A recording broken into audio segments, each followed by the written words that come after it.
Can you turn my video on too? Sorry, I'm sorry, what? Can can you turn my video on? I think it's up to you to Um, yeah, I don't know why you're not on. I don't know, it says I can't do it because you had a set I don't That know. makes no sense. I agree. I did that to the last person, and when I end up giving them host ability, and when they did, you could do it. Ah, So I don't know. So I will do that. I'll make you sure. host for the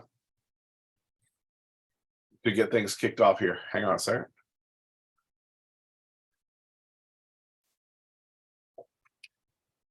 See if that works for you. Yeah, look There at we that. go. So, Ah, all right. here I am. Well, let's go ahead and so you're going to have to kick off the Sure. from the practice session. Okay. Got it. Okay. Well, hello. I'm excited to be here Hello. tonight. Life's co-pilot is excited to have Sarah with us today. Sarah she started her own company, Sarah Mitchell. Am I saying it right? Mitchelson? Mitschelen. Mitchell. Yeah, Yeah, Mitchelen, like the tires almost. kind of. So Yeah. yeah. So tell us about you guys. I think it's really cool what you're doing. So she's one of the co-owners of Safe Sound Home Modifications. Basically, you guys come from a physical therapy background, working with people, helping them get back on their feet so they can age at home or what have you. But then found That's out they were right. kind of getting turned to the wolves, right, back into their houses. Yeah. Yeah, not a lot of support systems in place there. So, um, I'm a physical therapist by background, and my partner is an occupational therapist. So we're very used to helping people stay home and safe, and just coming up with different solutions. So, really we can do a thorough home assessment to identify problems, sometimes problems that people don't even know that there's a risk there, to try to keep people safe and at home where they want to be. So very So passionate tell about me, keeping people safe. so someone wants to stay home. They, that's their goal. They want to actually age at Sure. home Yeah. and not someplace else. What are the things that they may not be thinking about, or things that you need to, I know you guys go in and do an assessment. So let's just start there. Sure. You're going to go in and do an assessment of the entire house for them. Sure. So, we obviously will talk to our clients and find out kind of where they notice problems, or maybe have a difficulty doing a task that they used to be able to do. Um, and of course, focus on that, but we will go like room to room. So, there's a lot of, little things like throw rugs or lighting, are kind of big ones, but, we can go all the way into, if you rearranged your bedroom in this other direction, then you have a shorter distance to the bathroom, there's less tripping hazard, it's going to be a lot safer. So sometimes it's little things like moving furniture. Sometimes it's if somebody is, maybe using a new assistive device like a walker or wheelchair, kind of thinking, how do we make the house work for that person? So, Well, yeah, with what we do, carrying transitions, we go in and help people, sometimes, basically, a lot of times downsize and move to another place that's safer or what yes, have you. yeah, But a lot of times when you're going in, the first thing you see is, in fact, I was called by a daughter of, a couple, and she was from Bloomington, and she was dealing with, mom and dad trying to downsize. And yeah, when I went in the first time, the first thing I did was call her and said, "You've got to get them out of there now," because that house was so cluttered, and yeah, their ability to move. He was in a wheelchair. She was with a walker, and she probably should have been in a wheelchair. yeah. And there was It can be very hardly a scary path to go. sometimes. Pardon? I said it can be very scary sometimes. I think Well, people, I knew that they were in a great risk, and it was right? like, so it was like, let's get to a place that's safe first, then we can do. Yes, But and then triage. Yeah, yeah, that's right. That's right. And I think a lot of times people, if you've lived in the same home for a long time, um, and you get used to things being the way that they are, and you don't always think about, you know, rearranging a room, or you don't even think about, well, this has gotten kind of cluttered compared to how it used to be, and my balance isn't quite as good. It's kind of, you get used to your environment. You don't always see some of those red flags that somebody new coming in might notice. So it's kind of encouraging people to kind of notice some of those things too. So tell me what, I don't know, you were talking about you have a PowerPoint, you're more than less Yeah, willing to, you can go with it whatever you want to, but what sure. is the process to get somebody safe in their house? So there's you can look at the kind of short-term fixes and then the long-term fixes. So we look at, making sure that tripping hazards are gone, that you know, that they can safely reach the bathroom, get in the kitchen, the high traffic kind of places that they're going to go. And then we can also think longer term as far as, maybe reorienting the way that the fridge door opens so that it's a little bit safer, or same with the dryer. Sometimes flipping the door in the dryer can make life a lot easier and safer. There's like those kind of longer term solutions that make things easier. Um, but yeah, there's definitely some kind of red flag things that we would look at right away to prevent falls. Yeah, so I can go through the PowerPoint. Go right ahead. Um, let's see here. So let's see if I can get this sharing right. Okay. Can you see that okay? Yeah, I can see it. Mhm. See me and not, or see that it and not me? Yeah, Um, I can see you a little bitty tiny on the side, just like, so, yeah. Gotcha. Perfect. Okay. So, this is a presentation that we put together about preventing falls. So this just kind of goes over who we are a little bit. Like I said, I'm a physical therapist by trade. And my partner, Morgan, is an occupational therapist, and she's CAP certified, which is certified aging in place specialist. I have a certificate in home modifications. So falls can be, they're the one of the leading causes of fatal injury in older adults that are admitted to the hospital due to trauma. So it's really I hate to say epidemic, because that's um, kind of not a fun thing to think about right now. But I mean, it is definitely um, a major cause of preventable injuries and deaths in older people.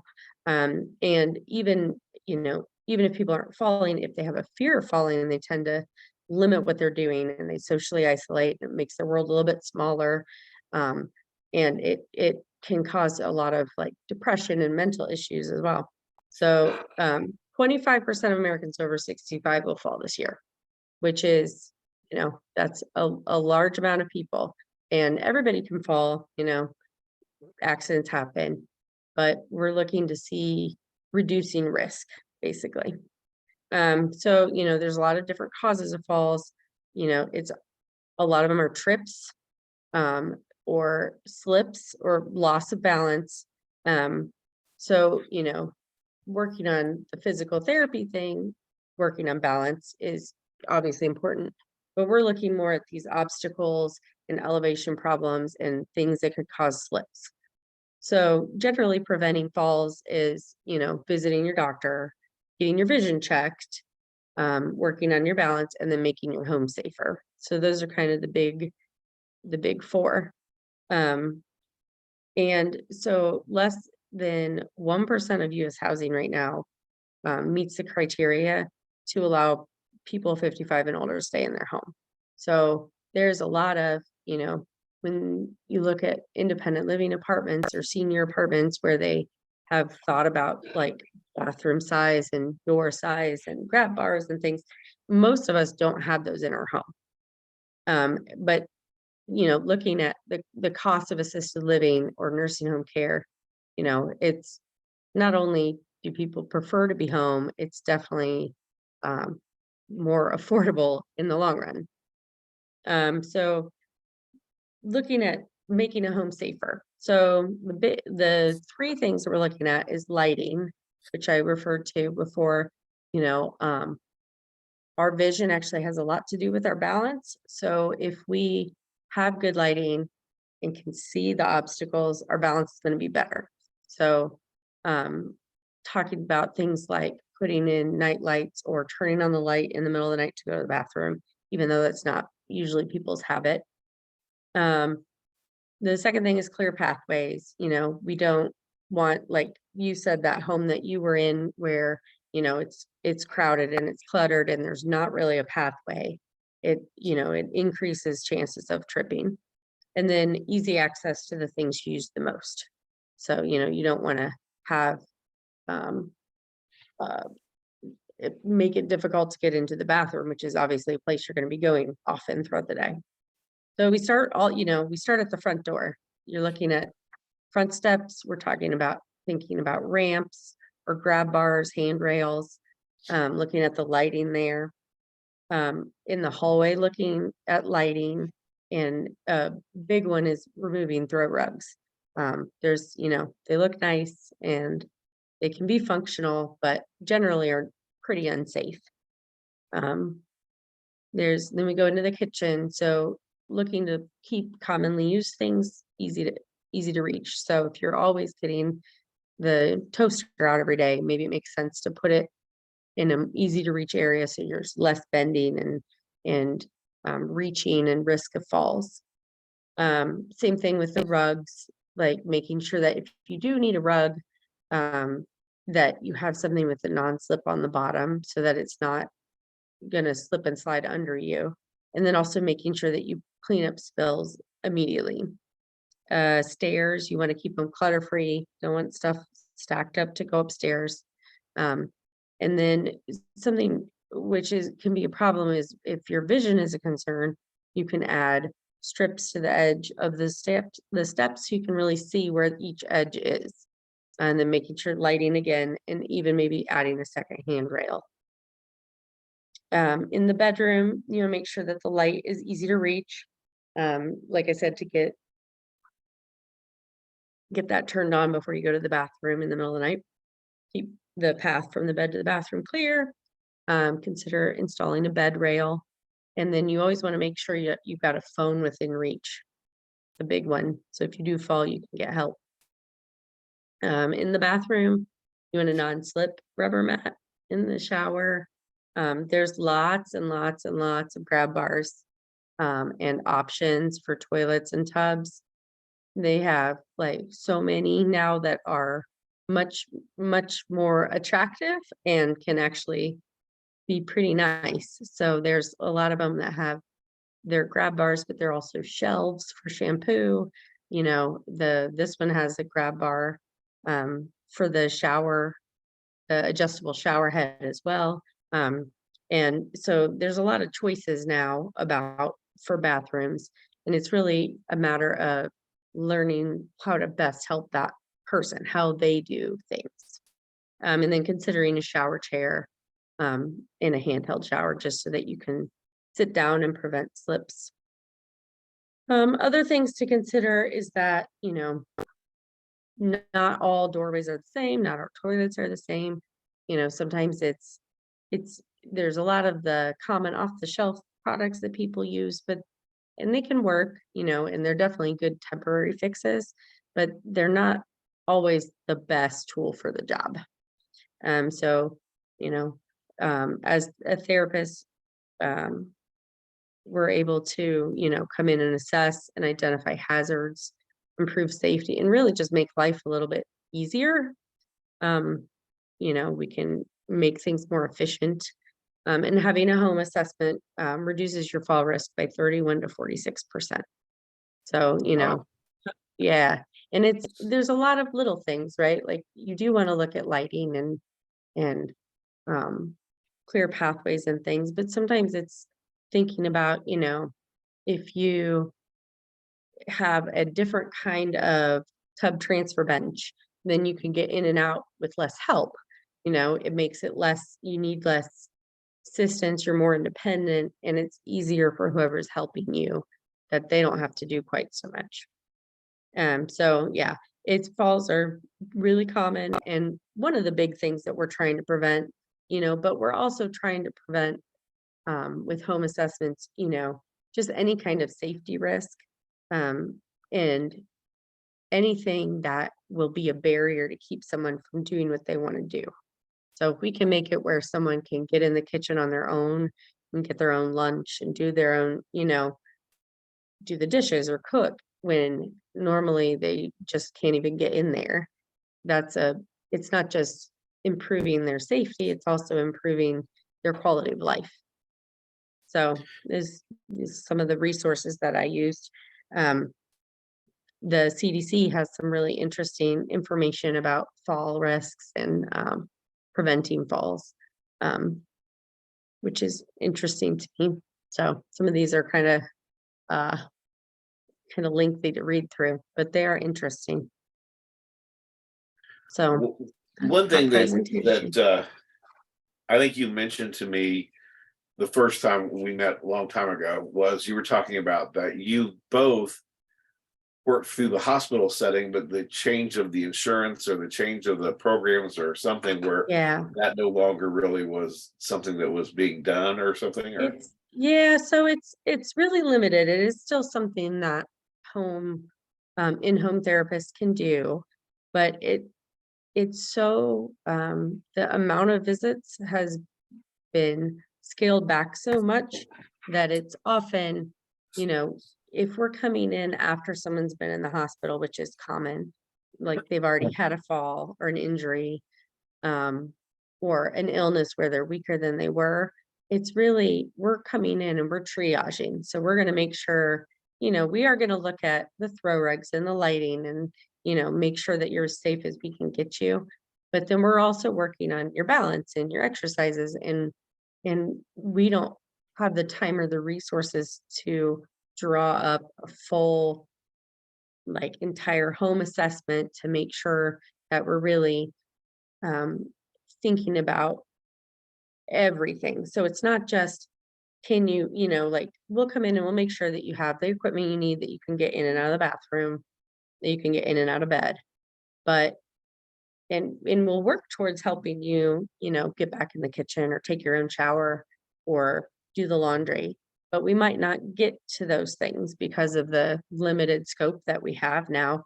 Um, and so we really see a need to be able to thoroughly spend time with someone. And then it's not just a triage situation. It can be if someone has a new diagnosis or progressive diagnosis, like they have Parkinson's.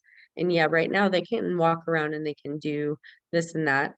We had one gentleman who was moving into a new apartment and he had a diagnosis of Parkinson's, and he knew, right now I can get around, but I want to set up my apartment so that as things change, I'm still independent and I can still get to all of my things.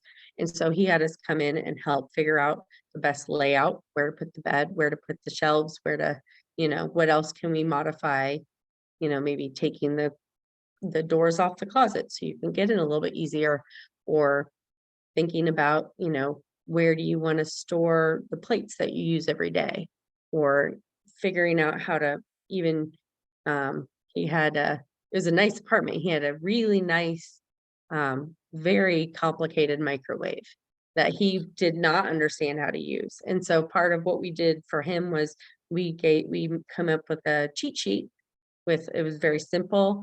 These are the buttons you need to push for this situation. And he got to have that, and he could use the microwave. So, it's lots of little things like that that can, he would have survived not being able to do it. He might have muddled through it, but, just making life a little bit simpler and a little more, adding a little more independence into everybody's lives.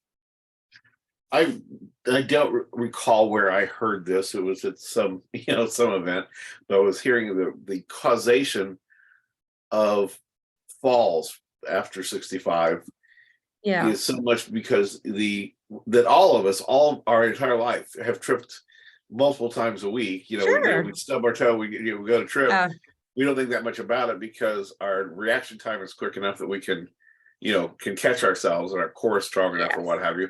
But yeah, then as you age, that reaction time just drops. just Even enough. if it's just a fraction of a second, it can be the Yeah, difference between catching yourself and not.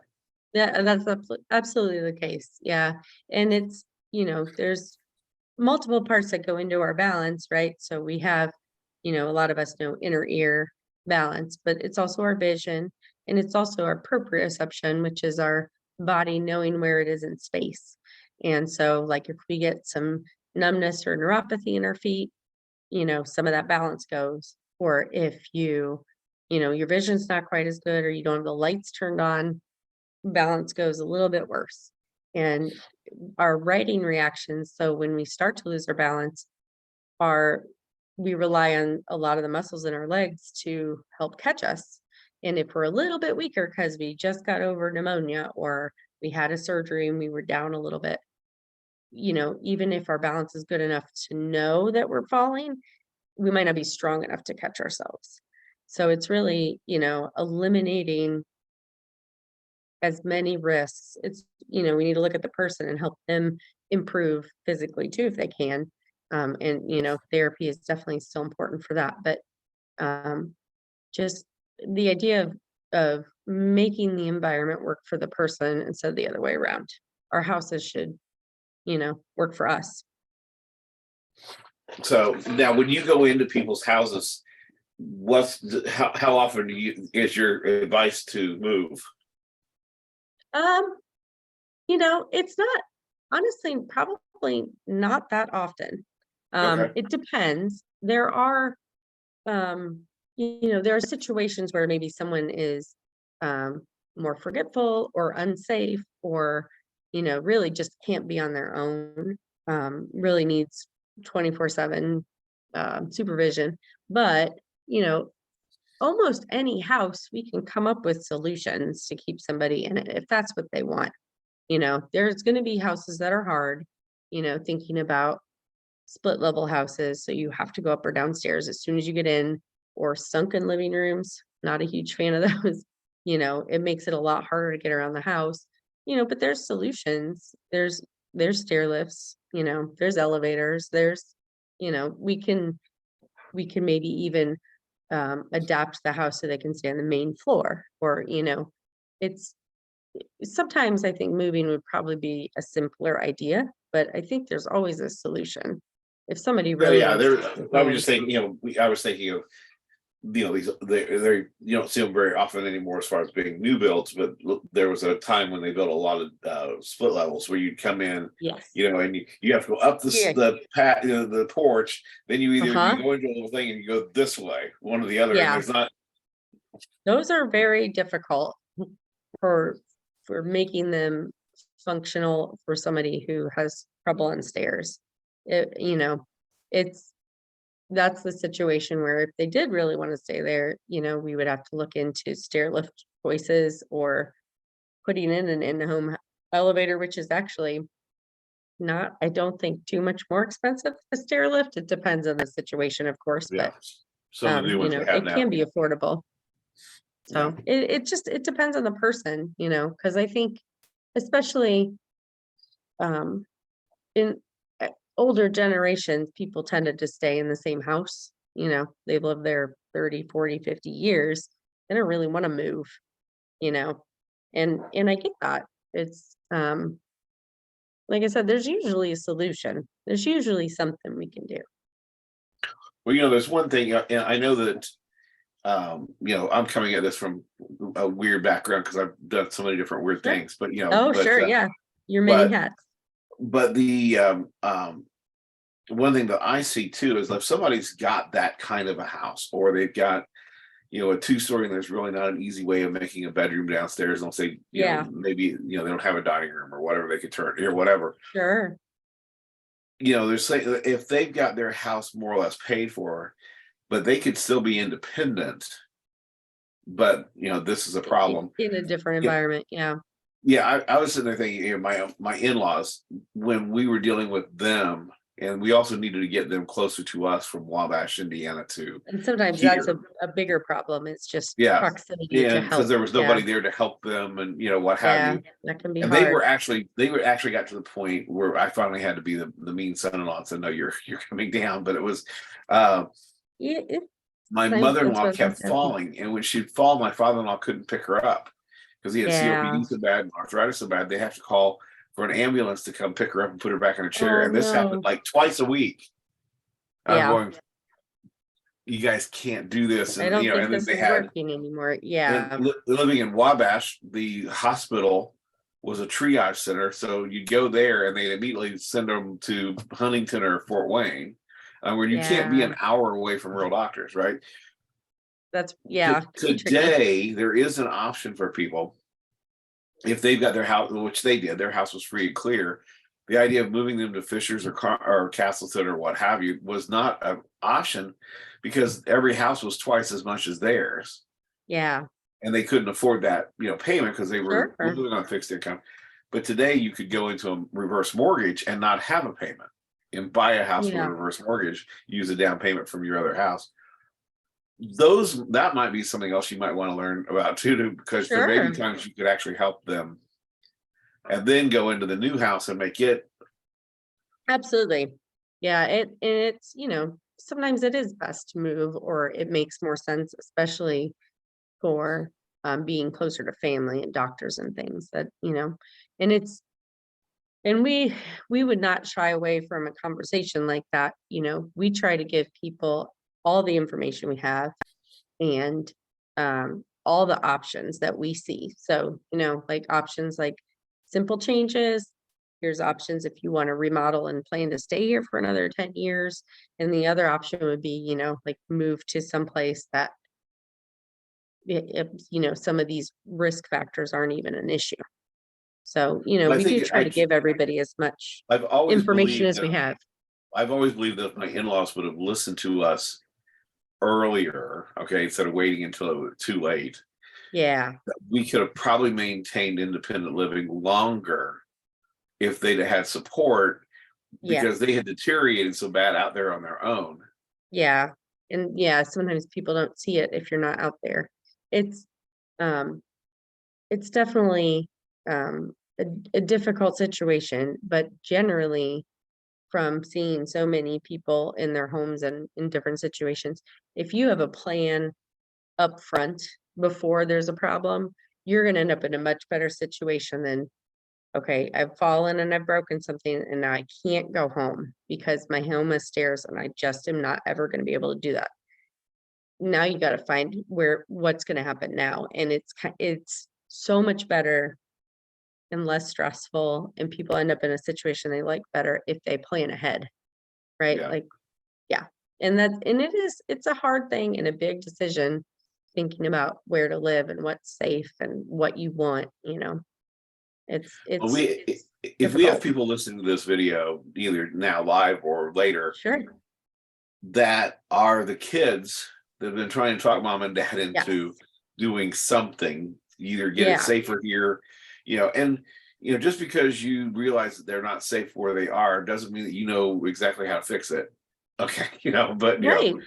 but There's always that's yeah, where you there's come always in, or someone like you. sure.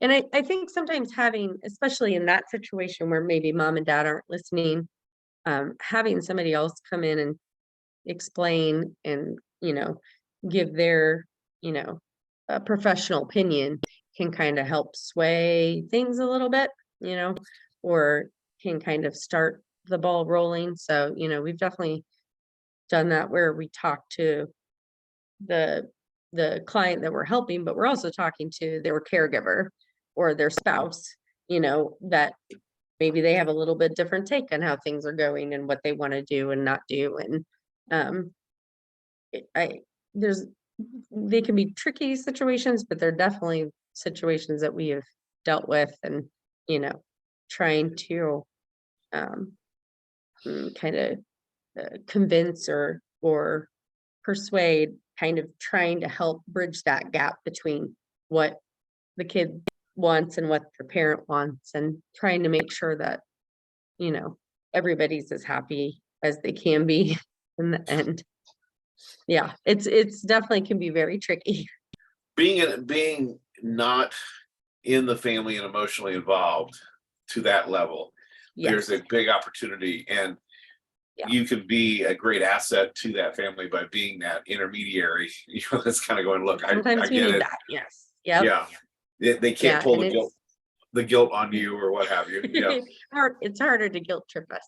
Yeah. yeah. It's, and it's hard, and um sometimes there's not a good clear answer. But I think trying to bridge that gap and get everybody on the same page. If we can come in with explanations of why we think this and that and the other, sometimes that can help convince someone, especially if we're looking at, like, maybe you used to like to really garden, but you can't garden here because there's 3 steps to get to your yard now. Maybe if you were did decide to move, you could live somewhere where you have a raised bed garden, you can get back into your hobby. Sometimes it's really trying to make it client centered, you know, um, reaching their goals too, not just what we see is here's what needs to happen. It's how can we help you do, you know, live your life and do the things you want to do. Well, I know at Caring Transitions, I'm often brought into that middle where the kids are trying to Mhm. get a message across, and they're trying to get, so you're often Yeah, being that person that's having the conversation that the kids have maybe tried and failed, or maybe they're just scared to death to broach. sure. That's a hard situation for sure. But the other thing I would find, and I'm going to see if you have it's amazing to me how often I'll see something, and I am not trained in these areas other than cursory, like going to Yeah, dementia you've had friends or your going, experiences though. Yeah, but you go in and you go, I think that person has dementia, yeah, and the family is adamant they don't, or what have you, so it's kind of one of those things sure. you're kind of going, you might want to check into this, because I've had the Right. same conversation, 22 times Yeah. in the. It's coming in as an objective, um, like observer and um, professional. It's you do see some of those things, or you notice, you know, something that maybe they didn't notice because it can be gradual. Some of those things kind of slowly creep up on you, and it's not always obvious. Yeah, but I mean, we definitely have that kind of conversation too, where, I'm seeing some of these things and you might want to, head to the doctor and check that out. Or Well, I one think, of the things that I yeah, just from my own experience dealing with my own family over the years that have aged, or what have you, sure. is they're real good at hiding things. Yes. Yeah. The And, the I smarter know, someone is, the easier it is they can hide and yeah. mask that. Yeah. I've been And fooled sometimes. Yeah. I recall, it was one of those things that with my mom, just use an example. She for several years she was living with undiagnosed Parkinson's. Okay. Oh And my. it was, and the doctors kept saying it was something else, and it was not. But but anyway. Huh. Um, That's frustrating. So I noticed, because I'd be coming over, I do the grocery shopping, I do what have you, and I'd come over, and all of a sudden, things started changing. Some of the lifetime rules had changed. Used to be, I didn't want to scare her because she's out in the country by herself. Okay, so I Sure. didn't want to just come walking in the door and freak her out. So I would, That makes sense. knock on the door and have her come to let me in, so that she wouldn't be frightened because I walk around the corner on her or something. Yeah. Sure. Well, all of a sudden, every time I come over, the door was unlocked. Okay. Mm, And she just yelled for me to come on in. Okay. And every time I would notice it, she always sat in the same spot. And then she'd never get up the whole time I was there. So I'd, do things, but she never, she just would sit there and visit. So one day I was getting tired of this game, but but I wasn't yeah. catching her, So I ended up going and take her car to wash it, so that people looks like it had been moved. I always would move it around, so it, Yes. I like that. And so driving by, it looked like there, it had been moved, but it was so full of tree sap. I'm like, I gotta get this, gotta get this Sure. washed. So I Yeah. go, is there anything you want while I'm in town? And she goes, yeah. She goes, I like a Big Mac. So I'm like, okay. So we go get a Big Mac. And so this time I decided I just walked right into the dining room table to start setting up for us to have, so rather than just accommodating her in her corner, Yeah. and that's the first time I saw her up on her feet in a long time. And I was like, holy, we have real issues here, There's something going on. Yeah. Yeah, and my sister was going to be coming into town the next week. I'm going, you've got to tell me because you'll be with her 24/7 for 7 days. She can't hide Yes. that long, Yeah. So, and we, Yeah. by that weekend, we had her into assisted living because there's no way she could live there safely, so. Right. Right. And that's hard. And that's the same kind of thing where if, But I've been like there every week, and it took weeks for me to develop right. the question and what is going on, What is going on? Yeah. And, she must have known that something was happening, right? Because she didn't want to Right. show you that she couldn't get around. Um, and just because someone has more trouble doesn't mean that there isn't other solutions too, where, maybe if she got on medicine and had some help or, it just sort of depends on the family and the Well, a lot of situation. things changed once we finally got diagnosed with the right diagnosis, but it was, Right. but it, And then I bet she did a lot better. yeah. Yeah. Yeah. So I think the regular physician checkups too is so important because there are sometimes things that can be addressed that would improve balance or, if somebody's having blood pressure issues or It's neuropathy like or, having a UTI, yeah, even and then that it's like the whole world oh, comes it affects apart. them So, so much. Yeah. yeah. Yeah. But this is what I love about what you guys do is you're going in and you are assessing a situation.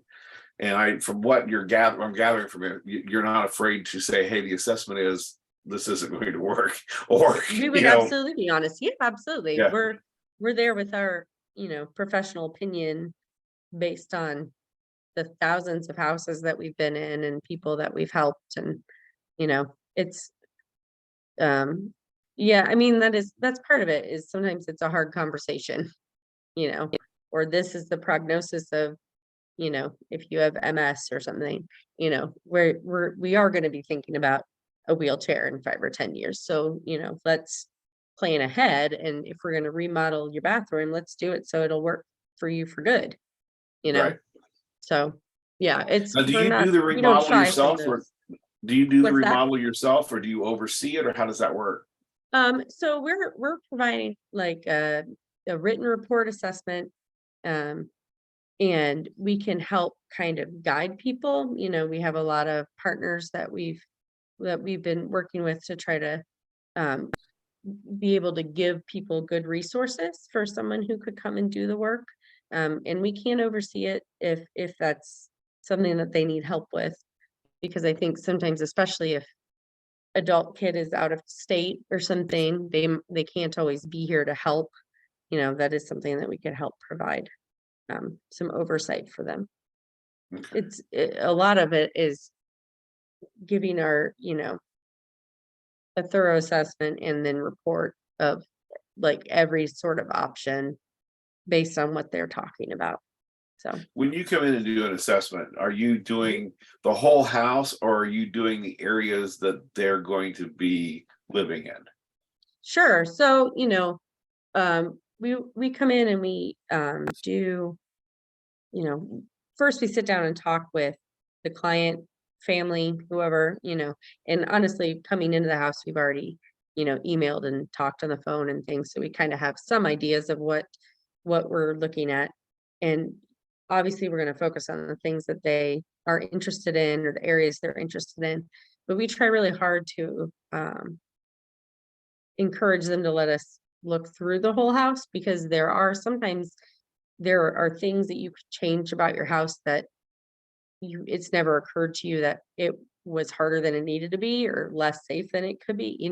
So thinking of ways to, get outside, or if we can rearrange, the laundry room a little bit, then you can get in over here, so sometimes there's things that people don't realize. And if we're going to go and we're going to help, we want to really be as thorough as they want us to be. So we try to convince everybody to let us get the whole house. It doesn't cost any more for them. It's just more, we really want to be able to help give as much information as we have. So Yeah, I know you do like single family homes and mhm, condos and apartments probably. What mhm. about like independent or assisted living? Do you ever help them, Actually, set yeah, the we've been in independent living, helping people in that situation. I don't know that we've had anyone in assisted living yet, but um, a lot of because times you said those, earlier just the bed placement can make a huge difference. yeah, it really can. And sometimes it's, where it's taking the bathroom door off the hinges and putting it in storage, or, you know, um, sort of maybe rearranging how their closet where things are hung up, so there's always something that we could do to make life a little easier. Grab bars and Always grab bars, so many yeah, grab bars. yeah. Yeah. And there's like stuff like going out into the garage. I often recommend either a grab bar right by that garage door, or even like a gate handle for somebody who's maybe not got quite as financially secure. A gate handle into the stud right by the garage door, service door, to step in and out is way safer than leaning on the refrigerator that you got right there, or whatever else that they're doing to try to get by. Sometimes it's just little things like that that make life easier. Yeah. So, yeah. Well, that's interesting. Like I said, I really like I said, I really like what you guys are doing. I think it's getting out there and doing some things. What um you go through a thorough thing, you end up giving them a Mhm. like more or less like a blueprint almost. Is that Yeah, it's correct? like a written report, and we've done some blueprint sort of uh like mock-ups of options. So for somebody who had like a progressive disease and she's already in a wheelchair, and she has lovely shower and bathroom, but the way to get in it was not, it was almost impossible. So we gave them a couple different choices, like you could do it this way, or you could do it that way, or if you decide to use the bathroom in the other half of the house, here's how I would do that. And just so that they have all their options. Um, it's, just trying to be as thorough. But written report, emailed, if we recommend certain kinds of equipment, we try to send them links of that as well, so that they can find that on their own if they decide to get it. Um, and then we do a follow-up call a couple weeks after we do our assessment, just to check in, see if something came up that we forgot to ask about, or they didn't mention, but oh, this, just to see if there's anything else that we can kind of help with. And, trying to be available if somebody needs, you know, another, they get set up and then they want us to come out and help with setting up equipment and things, we could do that too. Well, now with you were going back in time the way we did, generations ago. We're now so we're starting to see multi-generational households too, where Yes. mom or dad are moving in. Yeah.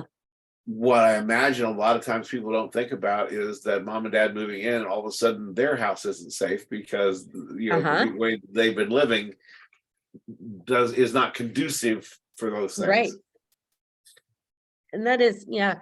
So we're trying to really encourage people, not just reactionary sort of assessments, but like um, looking into the future. So somebody who is having mom or dad come and live with them, or somebody who knows that they're about to get an orthopedic surgery and they're going to be non-weight bearing on their foot for 3 months.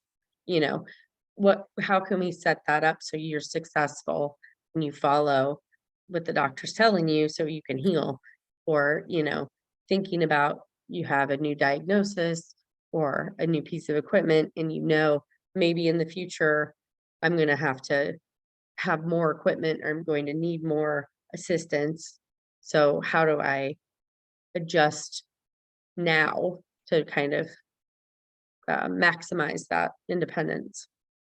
I can see that for definitely for sure. So one thing I can imagine that people could be afraid of, okay, without, Mhm. and I'm Sure. not I don't want you to disclose more than you want to disclose, but I think you're hearing all this stuff that you're doing. It's kind of going, oh my God, how many thousands upon thousands of dollars am I going to be spending for this? So but to get your services to come in and do all that stuff. Oh, yeah, yeah. No, so our services, it's just $150. We come in and do a 2-hour assessment. We give you all the write-ups. We're happy to come back more if they need us or, need help with equipment. But it's unfortunately it's only private pay right now. It's we're investigating into Medicare Part B, but it's so limited right now what they'll pay for that. We really just we want to be available, um, you know, without Well, I trying wanted to to go bring that down up the because insurance it's so avenue. dirt cheap. Okay, that it's I mean, it's a lot of information, it's a lot of expertise for not too much money. So because as we were talking about this, I could easily see someone thinking it was going to be several $1,000s to have you come in and do this. sure, So and honestly, some of our recommendations are going to be pricey, right? right, So, and that's why we try to give kind of alternatives. We try to, here's the quick, cheap, and easy way to do it, and here's the way to do it if you want to here's the Rolls spend the Royce money. version. Here's kind of Uh-huh. Yeah. Because there's always you can here's always the get use, creative. whatever. So yeah. It's yeah. I mean, yeah. So if you think about the cost of assisted living and a nursing home, spending, a couple of $1,000s to remodel something doesn't sound so expensive anymore, especially if it keeps you in your own home where you want to be. So Right. that's where our passion is, obviously. Well, I'm really excited about what you guys do. That's one reason I wanted to have you guys on here to talk Thank about you so what much for you can having do. us. Yeah. So, what would you recommend to someone that's sitting out there that mom, dad is either aging and maybe they don't have any problems yet, or they're Right. or that they know of? Right. Yeah. Cause yeah, mom might be hiding something, huh? Yes. Yes. Yeah. Yeah. I think, trying to come in, if you go to visit mom and dad, try to come in with fresh eyes and kind of see, you know, like you said, you see those patterns and those habits and you don't um try to come in and see how things are from an outside perspective, right? And thinking about bringing the subject up with mom or dad because honestly, even though it seems scary to say, I don't know how safe this is. I don't know how long you can stay here. Honestly, mom or dad's probably thinking about it too. They might not want to admit it, but they probably have thought about it too. And so kind of bridging that gap and bringing it up and being, honest and saying, I want you to be safe.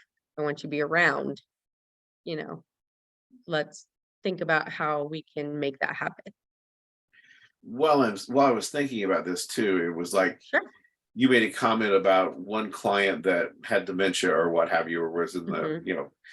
so that those some of those diagnoses can create very unique situations in and of themselves. They may not Sure. be from a mobility standpoint as much as it, some other things. It's like, So yeah. some of the weird idiosyncrasies where, I understand that a lot of memory care places, if they want to make sure that someone doesn't try to get out the door, they put like a black mat because a lot of dementia people can't tell that that's not a Yes. hole. Okay. Yes. Yeah. And It's so that, or, some of the different things that, to protect that mom doesn't wander off if that's a concern, because yeah. you go to the bathroom and all of a sudden now do I have a problem, so it's like Right. Yeah, so I mean, there's different kinds of like alarm systems or monitoring systems where you can kind of keep it track that mom isn't wandering off. If it's a wandering risk is kind of that's a scary one and usually requires some closer supervision. But there are a lot of um sort of tips that we can give about caring for someone with dementia, helping someone with dementia to do what, you know, with less conflict. So a lot of times, people with dementia don't want to take a shower. And coming up with, we have resources that we can share about, there's books and information and support groups. So, it's not just physical things, but it also might be behavioral things, like where we can say, you can unplug the stove. And so, she doesn't accidentally turn it on. There's um, induction stoves that aren't hot to touch and only work through the pot. So sometimes that's a good solution. There's a lot of different, sometimes safety is more of uh, helping them remember things or mentally, keeping track of things. So there's lots of different like pillbox reminders that at a certain time it pops open and you take it and then it stops beeping at you and you can't get in any other pills, just that one that you're supposed to take right then. So, there are a lot of pieces of equipment that can help even in that kind of a situation. Well, the reason I was saying was as I was flashing this, I'm thinking about Sure. when our kids were little, Yeah. we had like, this is The not, high up lock. we had locks up on the top of our doors, Uh-huh. not to let them get into places, but to keep them out from getting away, because Yeah. they kept running off, our daughter one time, neighbor comes walking over, is this one yours? It was at the, it was playing with toys in their upstairs bedroom. Oh my gosh. Yeah, so like, yeah, it is, so but Yeah, sorry. Yeah, and there's the wandering is really tricky because it does usually require someone to be close by in there. Um, and we can provide resources as far as, private duty caregivers and things like that. Um, and then also ultimately sometimes it is, a memory unit is the right choice just to keep mom or dad safe. But um there's there's a lot of in between time there's a there lot of before. steps that you can make through that process. Yeah, there's definitely adaptations we can do to help keep people, home and safe as long as possible. Well, I was just thinking of, I was just in a conversation with someone that the mom's just got a new dementia diagnosis, and It's a hard dad's gonna one. take care of them, and they have all this stuff that's laying out in front of them, and they're trying to, it's like, I kept Yeah, telling it can my be very biggest thing I kept saying overwhelming. is there's more help out there than you realize. Yes, and I think sometimes just knowing the right place to look for that and um just a little bit of direction sometimes can be helpful. Right. So what would you like to say to people that you want to make sure that you get the message out? Um uh I really um obviously I'm really passionate about keeping people at home. And I really think that there is a lot of good information and equipment out there that can help people and that people just don't even know it exists. And, whether it's us coming out and helping or someone just kind of going down a Google rabbit hole trying to find information, there's a lot of things out there um, that are very helpful and it's just not well known. So, yeah, we would, obviously we would love to come out and help. But there are a lot of resources out there um, to to find equipment and to find, you know, how to adapt a house. But it's I think sometimes having that extra expertise can really help. What areas do you serve? We serve Indianapolis and really the north side, Westfield, Carmel, Noblesville. Okay. We can, you know, we would love to travel more as things pick up, but we're kind of northeast and north Indianapolis kind of area. So Okay. Well, yeah. very good. Well, thank you so much for coming and sharing with us Thank today. I you so really much appreciate it. for having me. I really, really appreciate it. It's So been I'm nice gonna, talking. I don't know if I can take the thing back or not, but Ah, I can. So I just did. So anyway, There you go. Well, thank you so much for being here. I really appreciate you, it. Jim. Again, her company's name is Sound Home Mods, right? Or Safe, yeah, modifications. safe and sound home mods. Okay. Yep. Very good. Well, you get a hold of Sarah, she can help you out, and we'll go from there. So thank you so much. This Thank video you, I'll get Jim. kicked out to a bunch of different places so people can find it. Great. All righty. I Bye-bye, appreciate guys. it, Jim. Thank you so much.